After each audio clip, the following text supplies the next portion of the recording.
Hello everyone, this is Toni. Welcome to my channel. আশা করি সবাই ভালো আছেন, আমিও ভালো আছি।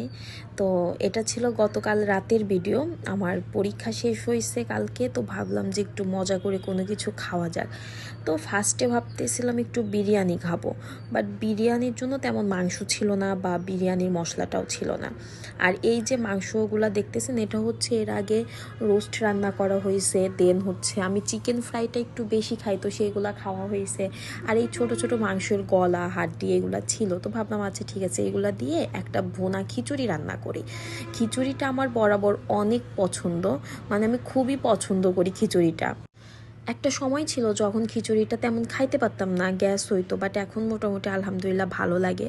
তো এখানে যেহেতু মুরগিটা অনেক দিন ফ্রিজে ছিল, তো আমি ভাবলাম যে আর মানে ব্রয়লার মুরগি বা লেয়ার মুরগি যেটা বলেন সেটা ছিল, ভাবলাম একটু ভেজে নিলে ভালো টেস্ট পাবো। আসলে ভেজে নেওয়া হয়েছিল জন্য একটু ভালোভাবে খেতে পারছিলাম। আর ফ্রিজে তো দেখা যায় অনেক দিন থাকলে এমনিই হয়ে যায়, খাবারের টেস্ট নষ্ট হয়ে যায়। আর এই মানে এই মাংসের টুকলাটা একদম ভিতরে ছিল, যার কারণে এতদিন দেখতেই পারি নাই। তো কালকে রাত্রে হচ্ছে যখন মাংস খুঁজতেছিলাম তখন আর কি পাইলাম। তো এখানে আমি একটু কড়া করেই ভেজে নিচ্ছি। তো ভাজা হয়ে গেলে তারপরে হচ্ছে আমি মাংসটা যাতে হালকা করে কষায় নিব, তাড়াতাড়ি রান্নাটা হয়ে যাবে।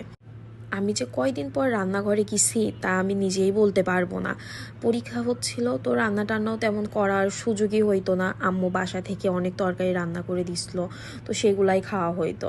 আর আমার চুলার পাশে সবাই একটু ইগনোর করবেন, কারণ আমি আসলেই টাইম পাই নাই, যার কারণে যে সব কিছু একটু গুছাবো বা পরিষ্কার করব সেরকম কোনো কিছুই করতে পারিনি। তো এখানে হচ্ছে আমি মাংসটা ভাজার পরে তারপরে পেঁয়াজ কুচিগুলো হচ্ছে একটু তেলের মধ্যে দিয়ে মাংসটা আগে কষায় নিব। তো মাংস কষায় দেন ওই মাংস মানে মশলা থেকে মাংসটা তুলে দেন ওখানে হচ্ছে খিচুড়িটা আর কি ভেজে নিব। তো এইভাবে রান্না করলে আর কি বেশি হয়তো বা টেস্ট পাবো, সেজন্য আর সময়টাও একটু কম লাগবে। তো আমি এখানে হচ্ছে রসুনগুলো হচ্ছে আস্তই দিয়ে দিছি, তো তেজপাতা দিলাম। তো আমি মাঝে মাঝে ভিডিও অন করতে ভুলেই যাই, তো এরকম করেই আর কি কোনো মতো ভিডিও করে নিচ্ছিলাম। এক হাতে রান্না করা, এক হাতে ভিডিও করা আসলে কষ্টকর। আর ভিডিওটা আজকে অনেক বড়ই। তারপরে আমি এখানে হচ্ছে একটু আদা বাটা আর হচ্ছে একটু মানে জিরা বাটা দিয়ে দিছি। আমি প্রপার কোনো হচ্ছে রেসিপি শেয়ার করতেছি না, যেহেতু আমি ডেইলি ব্লগ করব। তো আমার দিনে আমি যা করি বা যেরকমই করি সেই রকমই আর কি আমি শেয়ার করতেছিলাম এখানে। তো মশলাটা অনেক ভালোভাবে যে কষানো হয়ে গেছে, আমি আর একটু হচ্ছে সব একদম চোলার আঁচটা এখানে অল্প দেওয়া ছিল। দেন আমি এখানে সব মশলাগুলো আর কি আস্তে আস্তে দিয়ে দেবো, দিয়ে হচ্ছে পানি দিয়ে দিব, লবণ, তারপরে হচ্ছে মরিচের গুঁড়া, ধনে গুঁড়া সব কিছু আর কি দেওয়া হয়েছে, হলুদের গুঁড়া। তো আমি মরিচটা একটু বেশি দিচ্ছি কারণ আমি অনেক ঝাল প্রিয়, আমি এত ঝাল খাই কি বলবো। আমার মতো কে কে ঝাল খেতে পছন্দ করেন অবশ্যই জানাবেন। আমি তো মানে অনেক ঝাল খাই, দেখা যায় আমি যে ঝালটা খাই সেটা আশেপাশের মানে আমার যে ফ্রেন্ডরা আছে ওরা খাইতেই পারে না, ওদের জন্য আবার তখন কম ঝাল দিয়ে আর কি করতে হয়। আমি এই মানে এত মরিচের গুঁড়া দেওয়ার পরেও আমি পরে হচ্ছে খিচুড়ির সাথে খাওয়ার সময় কাঁচা মরিচ এক্সট্রা নিয়ে খাইছি, মানে আমার এত ঝাল ভালো লাগে। আর এই যে কথা বলতে বলতে মশলাটাও হচ্ছে কষানো হয়ে গেছে। তো আমি একটু সময় নিয়ে রান্না করতেছিলাম, কারণ আমি এর সাথে সাথে আরও অনেক কাজ করতেছিলাম। দেখা যায় আমার রুম টুমও অনেক দিন গোছানো হয় না, আর কিছুদিন পরে বাসায়ও চলে যাব, তো সেই জন্য আমাকে হচ্ছে একটু ব্যস্ততার মধ্যেই থাকতে হচ্ছে, সব কিছু গোছানো আর কি সব কিছু মিলে আমি এখন ব্যস্তই আছি। দেন আমি এই যে ভাজা মাংসগুলো এর মধ্যে দিয়ে দিলাম, দিয়ে একটু নেড়ে নিচ্ছি। আর অল্প একটু পানি দিয়ে দিছি যাতে হচ্ছে একটু ভালো মতো সেদ্ধ হয়ে যায়। তারপর আমি এই যে অল্প পানি দেখতেছেন, এরপরে আমি আর তেমন কোনো পানি দিই নেই। এদিকে আমি হচ্ছে চালের সাথে কি কি ডাল দিব সেগুলোও রেডি করে নিচ্ছি। আমি এখানে 3 রকম ডাল দিয়ে রান্না করছি, মসুরের ডাল দিছি, আর হচ্ছে মাসকলাইয়ের যে ডালটা সেটা দিছি, আর মটরশুঁটি যে সেটা হচ্ছে দিছি। ওটা আসলে ফ্রিজে ছিল, তো আমি এখানে ওইটা নিই নাই। চাল আর ডালগুলা হচ্ছে ভালো করে ধুয়ে দেন হচ্ছে ওই ডালটা আমি পরে এক্সট্রা যখন মানে খিচুড়িটা রান্না করব তখনই হচ্ছে দিয়ে দেবো, যেহেতু ওটা প্রসেস করাই থাকে, যার কারণে আর ওইটা করতে হবে না, এখন বের করব না। এখানে আমি চালটা হচ্ছে অনেকবার ভালো করে ধুয়ে নিচ্ছি, যেহেতু এটা আমাদের বাসার চাল। আর মানে এটা একটু নিজেদের প্রসেস করা, তো তো একটু ভালোভাবে নর্মাল যে কেনা চাল থেকে এই চালগুলো একটু বেশি ধুয়ে নিলে ভালো হয়, আমার যেটা মনে হয়। তো আমার চালটা ধুয়ে রেখে দিলাম। আর এখন এই যে মাংসর যে যেটা বললাম, মাংসটা হচ্ছে তুলে নিব। আর এই মশলার মধ্যেই হচ্ছে তারপরে খিচুড়ির যে চালটা আর ডালটা সেটা হচ্ছে ভালো করে একটু ভেজে তারপরে মিক্স করে নিব। আসলে এইরকম রান্না করলে শর্টকাট হয় আর তাড়াতাড়ি রান্নাটা হয়, মজাও হয়। আর এই মশলাটা আর কি ভালোভাবে হচ্ছে চালের মধ্যে চলে যাবে, সেজন্য আমি ওই রকম আসলে রান্না টান্না পারিও না। তো নিজে যেমন পারি তেমনই হচ্ছে আর কি টুকটাক নিজে চলে যায়। তো এখন চালটা দিয়ে আমি একটু ভালো করে ভেজে নিব। আমার এই ভিডিওটা কে কোন জায়গা থেকে দেখছেন আর কেমন লাগলো অবশ্যই কিন্তু কমেন্ট করে জানাতে ভুলবেন না। আর এখন পর্যন্ত যারা আমার হচ্ছে চ্যানেলটা সাবস্ক্রাইব করে নাই অবশ্যই সাবস্ক্রাইব করে দিবেন আর পাশে থাকা বেল বাটনটা অন করে দিবেন, যাতে আমি ভিডিও দিলে সাথে সাথে আপনাদের কাছে নোটিফিকেশন চলে যায়। আর তারপরে এই তো আমি এখানে হচ্ছে মটরশুঁটিগুলো ফ্রিজ থেকে নামায়ে দিয়ে দিলাম। তো এইগুলাও হচ্ছে প্রসেস করে রাখলে দেখা হয় কি যখন খুব দরকার তাড়াতাড়ি করে আর কি রান্না করা যায়। তো একদিন কষ্ট করলে আর কি সব সময় হচ্ছে দেখা যায় বেশ কয়েকদিন আরাম করা যায়, আর আমার যেটা মনে হয়।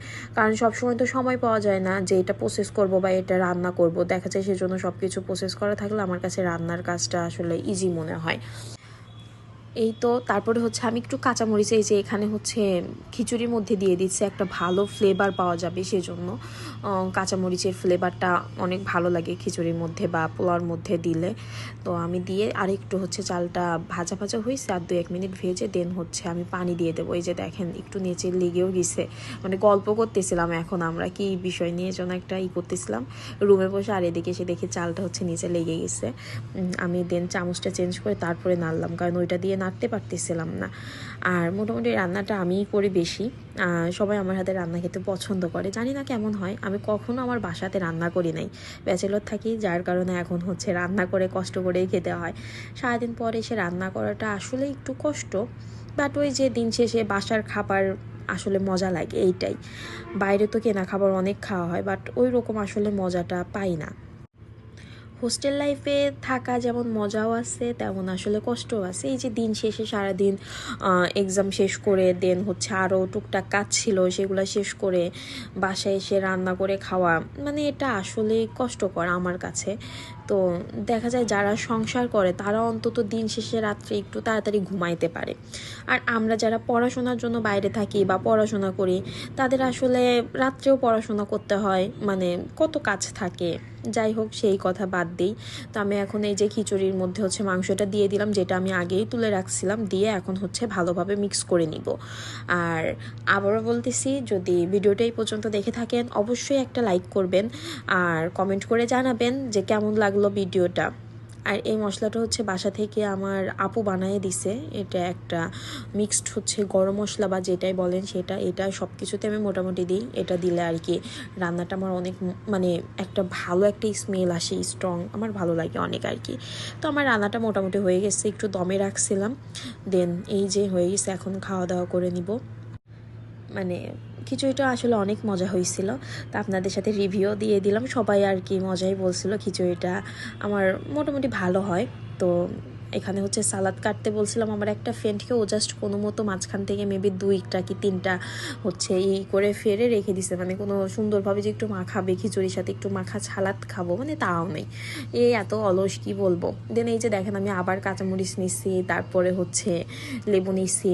জাস্ট রাত্রের খাবারটা শীতের রাতে এরকম মজার গরম গরম খিচুড়ি হইলে আর কি চাই বলেন। আপনাদের দেখে কি লোভ লাগছে? লোভ লাগলে সরি, দিতে পারবো না।